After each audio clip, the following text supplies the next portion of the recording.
Down to business with Charles Pellegrin, and we're going to focus today on the latest chapter in the chip war between the United States and China. Beijing launching a probe into one of America's most valuable tech companies. That's right, Stuart. Chinese antitrust authorities say they've opened an investigation into Nvidia, the American company that builds the most advanced and popular microchips used to power artificial intelligence programs, and one of the magnificent 7 stocks on the U.S.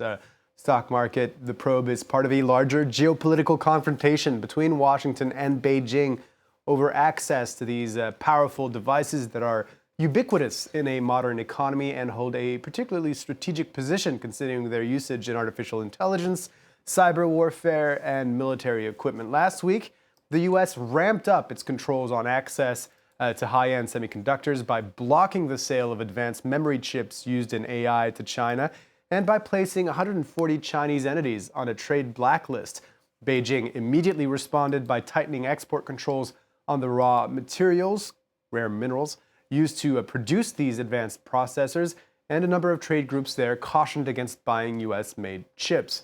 And it piled on this week with this antitrust probe, which stems from Beijing's approval back in 2020 of Nvidia's biggest ever acquisition of another chip company called Mellanox Technologies. Beijing back then had set its conditions for that deal, which included uninterrupted supply of graphics processing units and networking equipment, and a promise not to discriminate against Chinese customers. So what does it mean for Nvidia as a company, though, Charles? Well, this case really exemplifies the dynamics of that U.S.-China tech relationship. The U.S. has control over the sector because most chip companies are linked to the U.S. in some way or form, and most technology is patented there. But China is a huge market for these companies as well. This is the case with Nvidia. In the past 4 quarters, it generated over $13 billion in revenue from its China business, which represents about 12% of its global revenue. It used to be more, but U.S. sanctions have put a dent on these figures. Nonetheless, Nvidia still conducts a lot of business in China, finding workarounds to these restrictions by adapting their products to the Chinese market. And Chinese consumers have also found workarounds to these sanctions by using chip brokers overseas. This means that Nvidia's stock took a bit of a hit on the back of that news, closing on Wall Street around 2.5% lower, as you can see there. If Nvidia is found guilty, it could face a fine worth up to 10% of its revenue from the previous year, which was around $27 billion in 2023.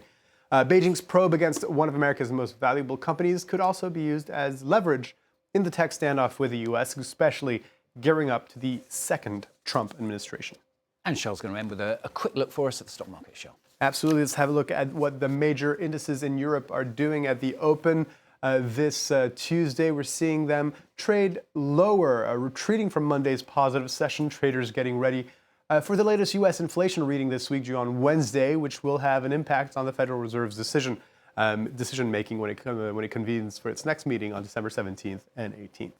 John, thanks very much. Charles Pellegrin with Business on France 24.